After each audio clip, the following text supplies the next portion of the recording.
ठीक है नकुश, ठीक है ना। देखा कक्षा 12वीं का विश्व जनसंख्या वितरण घनत्व और वृद्धि, विश्व जनसंख्या वितरण घनत्व और वृद्धि कक्षा 12वीं का पाठ 2 है। कक्षा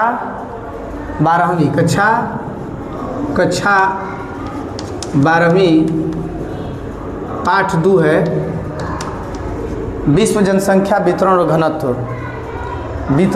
और वृद्धि। विश्व जनसंख्या कहने का क्या मतलब है? विश्व के जनसंख्या के बारे में जानेंगे। कोई भी देश की जनसंख्या को जानना क्यों जरूरी है? हम विश्व की जनसंख्या के बारे में क्यों जानेंगे? क्या जरूरी है कि हम विश्व की जनसंख्या के बारे में जानेंगे? तो जब हम विश्व के जनसंख्या के बारे में, कि विश्व की आबादी के बारे में जब हम जानेंगे, तब जा कर के हम विश्व के लोगों के विकास के लिए, सामाजिक, आर्थिक, राजनीतिक और सांस्कृतिक विकास के लिए हम उचित व्यवस्था करेंगे। इसलिए हम विश्व के जनसंख्या के बारे में जानने का प्रयास करते हैं। कोई भी देश जिस तरह से अपने देश में भी जनगणना होता है, वैसे ही दुनिया भर के विभिन्न देशों में भी जनगणना होता है।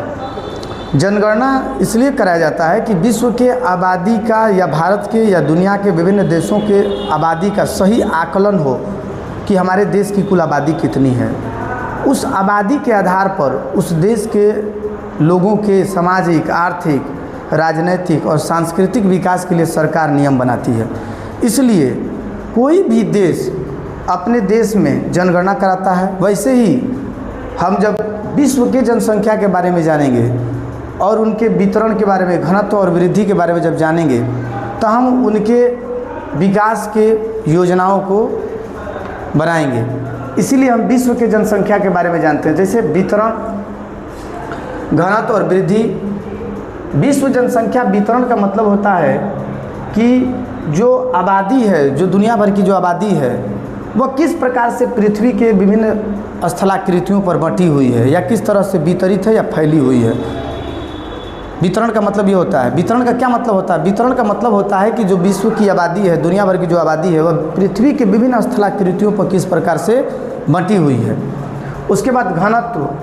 तो घनत्व को अंग्रेजी में डेंसिटी कहते हैं, और वितरण को अंग्रेजी में डिस्ट्रीब्यूशन, बंटवारा कहते हैं या डिस्ट्रीब्यूट कहते हैं। घनत्व को अंग्रेजी में हम डेंसिटी कहते हैं। घनत्व का मतलब होता है कि जो आबादी है वह किस प्रकार से 1000 वर्ग किलोमीटर में लोगों की कुल संख्या कितनी, उसको घनत्व कहते हैं। प्रति 1000 वर्ग किलोमीटर में निवासित लोगों की संख्या को हम जनसंख्या घनत्व कहते हैं। प्रति 1000 या प्रति एकांक क्षेत्रफल पर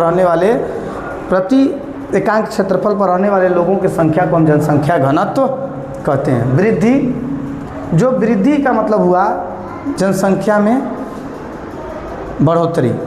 वृद्धि का मतलब होता है जनसंख्या में बढ़ोतरी या जनसंख्या में कमी। वृद्धि का मतलब हुआ, जैसे माने जनसंख्या जो है किसी निश्चित समयांतराल में जो जनसंख्या में बदलाव होगा, जो परिवर्तन होगा, उसी को हम जनसंख्या में वृद्धि कहते हैं।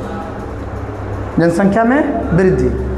तो कक्षा 12वीं का पाठ 2 है, इसका नाम है विश्व जनसंख्या वितरण घनत्व और वृद्धि। सबसे पहले पाठ के बारे में समझिए कि विश्व की जनसंख्या के बारे में हम जानेंगे। पहले इस पाठ में हम यह पढ़ेंगे कि विश्व भर की जो जनसंख्या है, विश्व की जो आबादी है, वह पृथ्वी के विभिन्न स्थलाकृतियों पर किस प्रकार से बटी हुई है। उसके बाद हम विश्व जनसंख्या घनत्व के बारे में पढ़ेंगे कि जो जनसंख्या घनत्व है, यानी प्रति 1000 वर्ग किलोमीटर में रहने वाले लोगों की संख्या को हम जनसंख्या घनत्व कहते हैं। वृद्धि का मतलब होता है कि एक निश्चित समयांतराल में जो आबादी या जनसंख्या में जो परिवर्तन होता है, धनात्मक ऋणात्मक भी हो सकता है, धनात्मक भी हो सकता है या ऋणात्मक भी हो सकता है, तो उसी को हम कहते हैं जनसंख्या वृद्धि।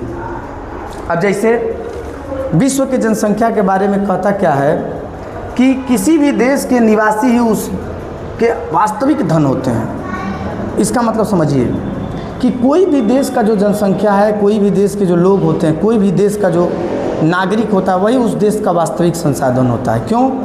क्योंकि लोग जो होते हैं, जो मानव होता है, वही संसाधनों का निर्माण भी करता है और संसाधनों का उपयोग भी कौन करता है? मानव ही करता है। कोई भी देश का जो वास्तविक संसाधन है वो कौन है? मानव है। दुनिया का भी वही हुआ। क्यों? क्योंकि अगर संसाधन हम पढ़ेंगे, संसाधन किसे कहते हैं? मानवीय आवश्यकताओं या ज़रूरतों को पूरा करने वाले वे सभी जीव जंतु एवं पदार्थ क्या कहलाते हैं? संसाधन कहलाते हैं। जो भी मानवीय आवश्यकताओं और ज़रूरतों को पूरा करने में उसका सहयोग करे उसे हम क्या कहते हैं? संसाधन कहते हैं। हम संसाधन को कुल कितने भागों में बांटते हैं?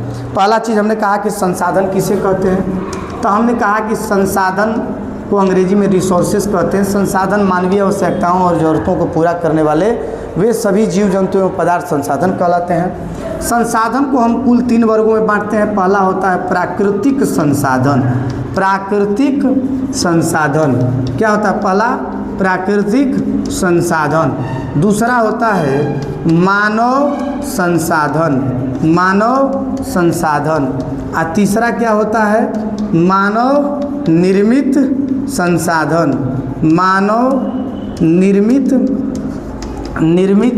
संसाधन। ठीक है। अब इसमें हमने कहा कि जो संसाधन है वह मानवीय आवश्यकताओं को पूरा करने में सहायता करता है। मानव की क्या करता है? सहायता करता है। तो प्राकृतिक संसाधन पृथ्वी में या पृथ्वी पर प्राचीन काल से उपलब्ध है। ये सारी चीज़ें हमारे पृथ्वी के निर्माण से उपलब्ध है। ये सारी चीज़ें हमारे पृथ्वी के जब से हमारा पृथ्वी है तब से ये सारी चीज़ें लगभग कमोबेश उपलब्ध हैं। ये सारी चीज़ें कुछ न कुछ मात्रा में यहाँ उपलब्ध तो हैं, लेकिन उन सभी चीज़ों को, उन सभी संसाधनों को संसाधन बनाने के लिए मानव का होना बहुत ज़रूरी है। अगर मानव नहीं होगा तो उन सभी चीज़ों को संसाधन कौन बनाएगा? कोई नहीं बना सकता है। तो मानव ही एक ऐसा संसाधन है जो संसाधन को बनाता भी है और उन सब चीज़ों का उपयोग भी करता है। अपने आवश्यकता और अपने ज़रूरत के अनुसार से चीज़ों को बनाता है और उसका उपयोग भी करता है। उसे हम क्या कहते हैं? मानव संसाधन। इसीलिए कोई भी देश का जो वास्तविक संसाधन है वो कौन है? मानव है। मानव क्या करता है? मानव संसाधनों का उपयोग भी करता है और संसाधनों को बनाता भी है, यानी संसाधनों का निर्माण भी करता है तथा संसाधनों का उपयोग भी करता है। इसीलिए किसी भी देश का जो सबसे वास्तविक संसाधन है वो मानव है। यानी अगर मानव नहीं होता तो ये सारी चीज़ें जो उपलब्ध हैं हमारे यहाँ प्राकृतिक संसाधन, वो सारी चीज़ें उसी तरह रह जाती। उन सभी चीज़ों को संसाधन बनाएगा कोई नहीं। इसीलिए उन सभी चीज़ों को संसाधन कौन बनाता है? तब मानव बनाता है। तो इसीलिए हम किसी भी देश के विश्व की जनसंख्या को जानेंगे, उसमें कुल कितनी महिलाएं हैं और कुल कितने पुरुष हैं उसको जानेंगे, उनमें से कुल कितने साक्षर हैं, शिक्षित हैं, पढ़े लिखे हैं उसको जानेंगे, कुल जनसंख्या घनत्व कितना है उसको जानेंगे, और उनमें से कुल कितने जो है ऐसे हैं जन्म दर और मृत्यु दर को भी जानेंगे। किसको? जन्म दर, मृत्यु दर, और उसके बाद प्रवास क्या है? एक स्थान को छोड़कर किसी दूसरे स्थान पर जाना क्या कहलाता है? प्रवास, है ना। और प्रवास के क्या कारण हैं? उपकर्ष, प्रतिकर्ष और प्रतिकर्ष कारक और अपकर्ष कारक के बारे में भी जानेंगे कि अपकर्ष कारक किसे कहते हैं और प्रतिकर्ष कारक किसे कहते हैं। प्रतिकर्ष कारक और अपकर्ष कारक, प्रतिकर्ष कारक और अपकर्ष कारक क्या है? ठीक है। तो अभी हम लोग क्या करेंगे? नहीं के मन कर बनावे के वही वीडियो डाल दे चले के उतना